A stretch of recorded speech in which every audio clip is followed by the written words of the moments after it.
देवियों और सज्जनों, ख्वातीन और हजरात and ladies and gentleman, Firoz Bakht Ahmed, chancellor Maulana Azad national Urdu university Hyderabad ने ये वीडियो विशेष रूप से प्रधानमंत्री मोदी जी के उन आंसुओं को लेकर बनाया है जो उनकी आंखों से काशी के कोरोना योद्धाओं के लिए भावुक होकर बहे थे। साथ ही साथ ये वीडियो उन बेदिल और बददिल कांग्रेसियों, वामपंथियों व विरोधियों के लिए भी है कि जिन्होंने इन आंसुओं की भावुक श्रद्धांजलि को क्रोकोडाइल टीयर्स, पीआर बनाने का प्रयास और नाटक बताया। वास्तव में ये उनके अपने कुकर्म हैं जिनकी छवि में उन्होंने मोदी जी को आंका। दोस्तों, एक बात और बताता चलूं, प्रधानमंत्री ने जब जब आंसू बहाए हैं, चाहे वे संसद में गुलाम नबी आज़ाद के लिए हों या अपनी माँ हीराबेन मोदी के लिए बहाए हों कि कितनी कुर्बानियाँ देकर उन्होंने उन्हें पाला पोसा, उनके भाई बहनों को पाला पोसा, विपक्षियों ने सदा ही उन पर बड़ी भोंडी और भद्दी टिप्पणी की, बल्कि ये कहना होगा कि अट्टहास किया और यहाँ तक कि खिल्ली भी उड़ाई।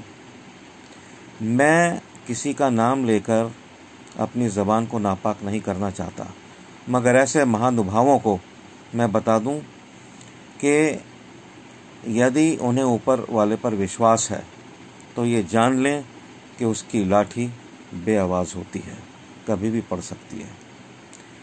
और ये भी सुन लें कि किसी दुखे दिल का मजाक ना उड़ाएं। क्यों? क्योंकि उसकी आवाज़ फर्श से अर्श पर जाती है।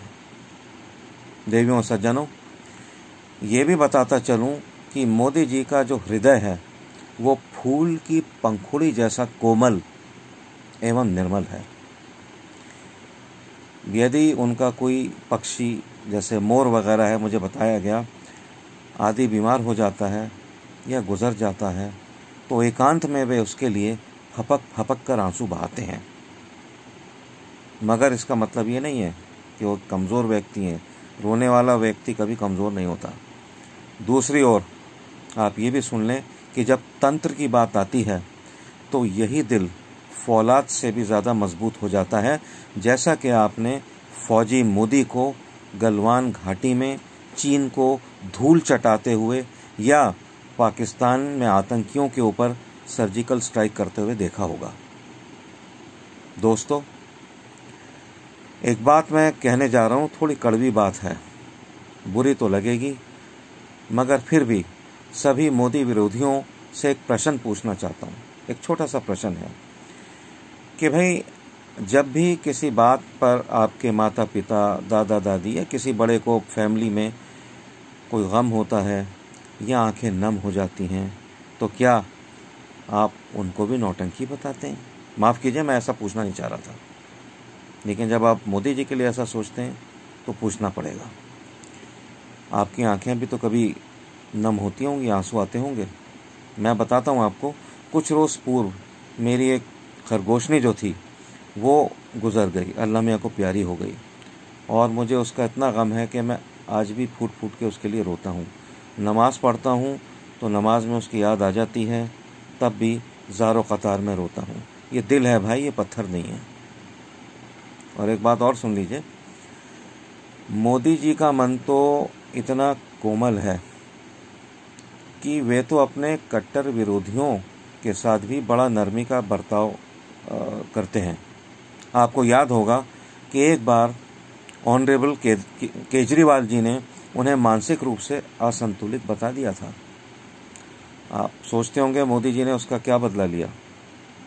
उसका बदला मोदी जी ने उनकी पुरानी खांसी का बेंगलुरु में एक बड़े अच्छे इंस्टीट्यूशन से इलाज करा कर दिया था। ये है मोदी। ऐसे सूफियाना और फरिश्ता सिफत व्यक्ति के दिल को दुखाकर विपक्षी खुदा के कहर को दावत दे रहे हैं। माफ़ कीजिए, सख्त ज़बान है लेकिन सच्चाई है। देवियों और सज्जनों, एक बात मैं ये भी बताता चलूं कि मतलब क्या मैं इसको कैसे कहूं।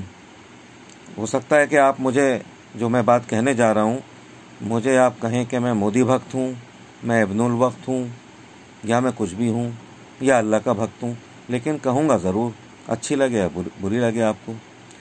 एक बात समझ लीजिए, मोदी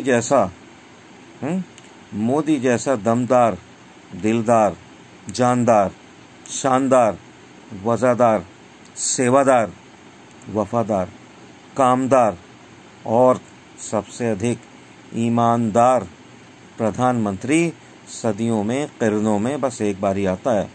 उसकी कदर करो, उसकी सेहत और लंबी उम्र की दुआ करो। एक बात और कह दूं, जो आपको करना है करिए, और आप करते चले आ रहे हैं, दुनिया जानती है। मेरी अगर कोई बात नागवार गुजरे तो मेरा फ़ोन नंबर है 9810933050। इस पर फ़ोन कर लेना, क्योंकि मोदी के बचाव के लिए मैं दुनिया के 800 करोड़ लोगों में से किसी से भी डिबेट का चैलेंज कबूल करने को तैयार हूँ। शुक्रन कसीरन। जय हिंद।